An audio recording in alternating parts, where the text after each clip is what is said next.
Olá, meus queridos, a paz do Senhor Jesus, tudo bem com vocês? Seu amigo de sempre, Gilvan Gomes, fazendo aqui mais um vídeo para o nosso canal, para estudarmos um pouco sobre a Palavra de Deus, rapidamente, um resumão sobre algum assunto relacionado ao Evangelho do Senhor Jesus Cristo, a Palavra de Deus. Queridos, eu quero explicar. Nós geralmente fazíamos um vídeo um dia e outro não. E acabou que devido a algumas correrias, alguns problemas que a gente teve na nossa vida secular, pegamos doença um tempo atrás aí, estamos passando por uma pandemia. E acabou que a gente foi relaxando um pouco mais na questão de fazer vídeos. Até mesmo também caiu muito o número de visualizações. E Deus nos abriu algumas portas para a gente ministrar a palavra de Deus. E a gente gravou as mensagens e colocou, inclusive tem a última mensagem que nós pregamos sobre o tema Destruindo a Casa para Restaurar a Morada. Então, a gravação não ficou tão boa porque estávamos em culto, é apenas um celular, então não fica com uma boa qualidade. Um dia eu compro a câmera e faço um negócio mais profissional. Mas enfim, então eu decidi compartilhar um vídeo por semana, e quando eu tinha alguma agenda para pregar, geralmente eu utilizava o vídeo da pregação para postar no canal. Amém? Hoje eu quero falar sobre um assunto bastante polêmico que tem circulado nos últimos dias, que é a questão do Papa Francisco. O que é um Papa e por quê? A Bíblia Sagrada menciona papas, existe base bíblica para se submeter à autoridade de um Papa, e Pedro foi o primeiro Papa, porque segundo o credo da Igreja Católica, o apóstolo Pedro foi o primeiro dos Papas. E eu quero meditar com você em alguns pontos em que ele afirma ter sido por esses pontos que Jesus escolheu Pedro como o primeiro Papa, a qual Jesus mandou fundar a Igreja Católica. Então vamos estudar. Ele se baseia num texto de Mateus, capítulo 16, e a partir do versículo 13, onde Jesus fala, chegando às partes de Cesareia de Filipe, interrogou os seus discípulos, dizendo: Quem diz os filhos do homem, que dizem os homens ser o filho do homem? E eles disseram, um João Batista, o outro Elias, e o outro Jeremias, e o outro um dos profetas. E Jesus disse: E vós, quem dizeis que eu sou? E Simão Pedro respondendo disse: Tu és o Cristo, filho do Deus vivo. Jesus respondendo disse-lhe: Bem-aventurado és tu, Simão Bar-Jonas, porque não foi carne e sangue que te revelou, mas meu Pai que está no céu. Pois também eu te digo que és Pedro, e sobre esta pedra edificarei a minha igreja, e as portas do inferno não prevalecerão contra ela.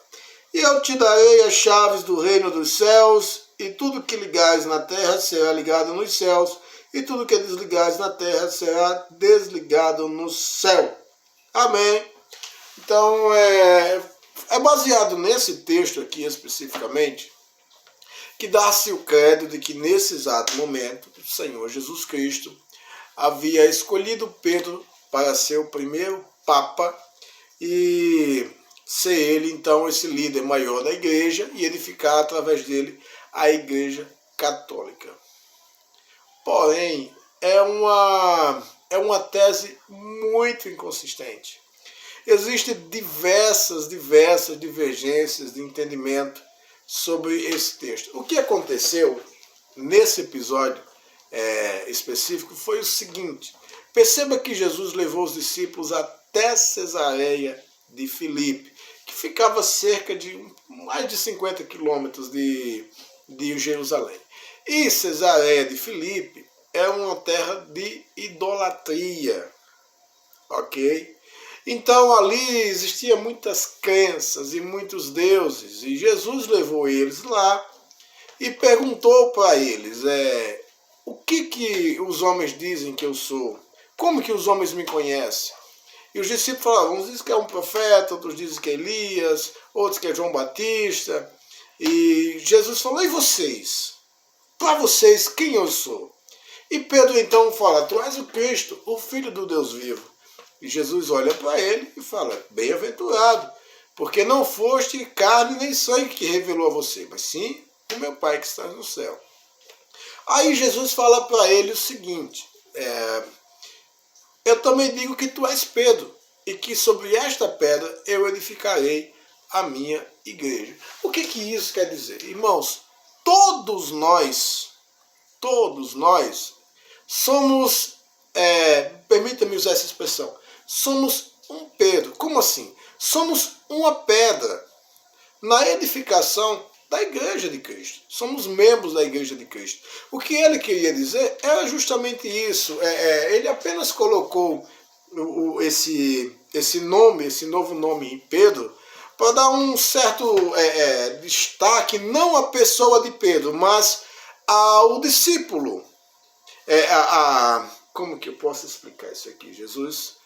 A ideia de que cada discípulo representaria uma parte da igreja. É tanto que ele fala Pedro, que é um pedregulho. E quando ele vai falar quando ele diz, e sobre esta pedra, ele está se referindo unicamente a ele. Cristo é a pedra. É tanto que no grego, a palavra Pedro é Petros, pedregulho, pedrinha. E quando vai se falar, quando Jesus usa o termo pedra, sobre esta pedra, significa petra em grego, significa rocha, ou grande pedra, grande estrutura. E na própria Bíblia Sagrada fala que Jesus é pedra de esquina e angular.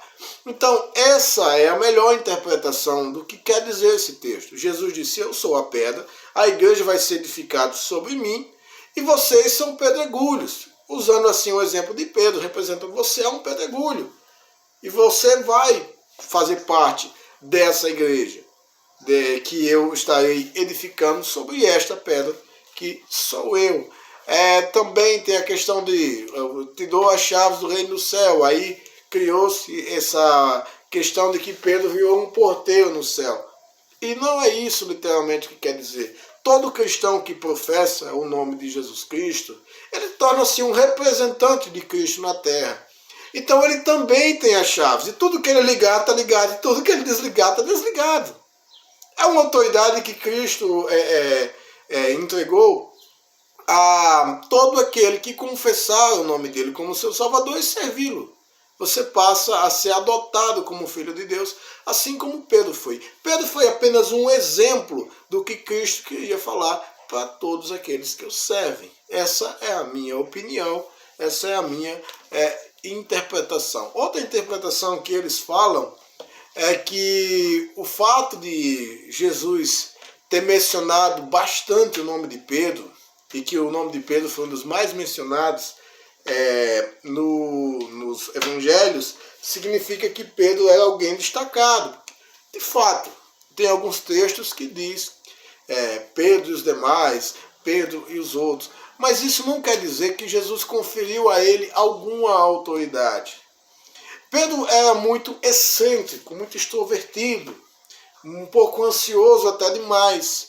E ele se destacou por algumas atitudes que ele tomou, como, por exemplo, andar sobre o mar numa tempestade de noite. Ele foi o único discípulo que fez isso. Enfim, diversas coisas. Mas isso não confere a ele nenhum tipo de autoridade. Ele nunca conferiu nenhum tipo de autoridade. E se for por essa questão de o nome ser o mais mencionado, um outro nome mais mencionado no Antigo é o de Judas. E não tem nenhum tipo de, como que eu posso dizer, não tem nenhum tipo de encargo papal empregado a ele por conta disso. Outra coisa que eles falam que Pedro teve o nome mudado, por isso que eles mudam o nome dos papas, né? Tem o Francisco Bergoglio, não sei o que é o nome dele, e mudou para Francisco, né? Aí eles falam, porque Jesus mudou o nome de Pedro, que era Simão, para Pedro. Enfim, Jesus também mudou o nome de 2 discípulos, a quem chamou de Boanerges.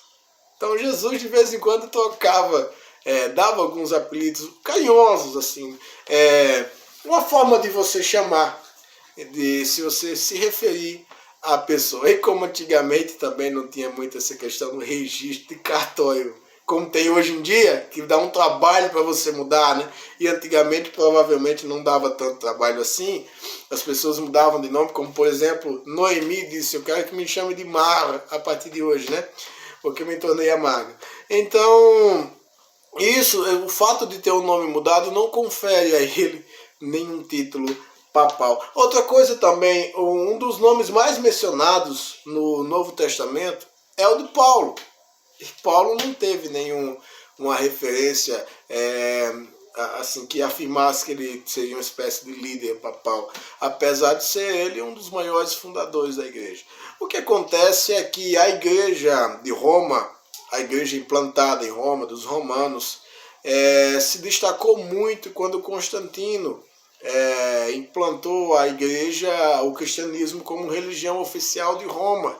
Então, o bispo que estava ali em Roma, o representante, muito depois dos apóstolos terem morrido, depois de toda a perseguição dos impérios, e Constantino veio e implantou, e na minha opinião ele não se converteu, ele simplesmente foi esperto naquele lema de não pode vencê-los, une-se a ele.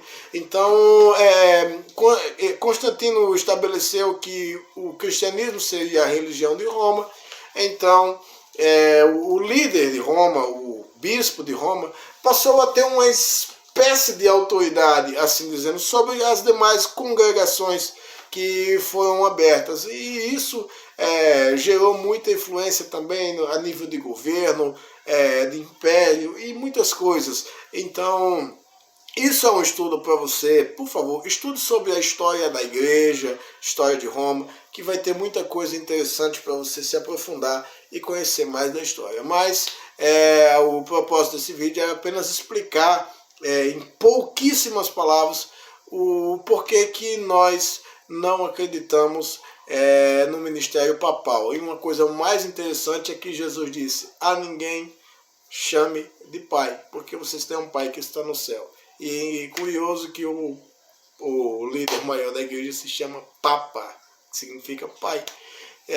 Também tem o padre, que também significa pai, né? Então, é uma das coisas também que a Bíblia Sagrada nos dá um respaldo para não concordar com essa tese do papado. Recentemente, o Papa Francisco lançou uma espécie de apoio ao casamento homossexual, que é uma das coisas que a igreja nunca apoiou, nunca aprovou, porque é antibíblico. A Bíblia Sagrada não aprova casamento entre homossexuais, 2 homens ou 2 mulheres. Isso é uma coisa bíblica, isso é maior do que qualquer tipo de igreja. E por mais que surjam igrejas e líderes que pensem com outro pensamento, com outra visão sobre esse tema, Bíblia é Bíblia, vai maior do que eu, vai maior do que você, vai maior do que a minha opinião, vai maior do que a sua, ou de qualquer líder que existe. A palavra de Deus é inerrante, é inefável, e quem quiser servi-la, sirva. Quem não quiser servi-la, faz o que quer, da forma que quer, e está livre. Mas a Bíblia Sagrada ninguém muda, ela é imutável. Amém, que Deus abençoe.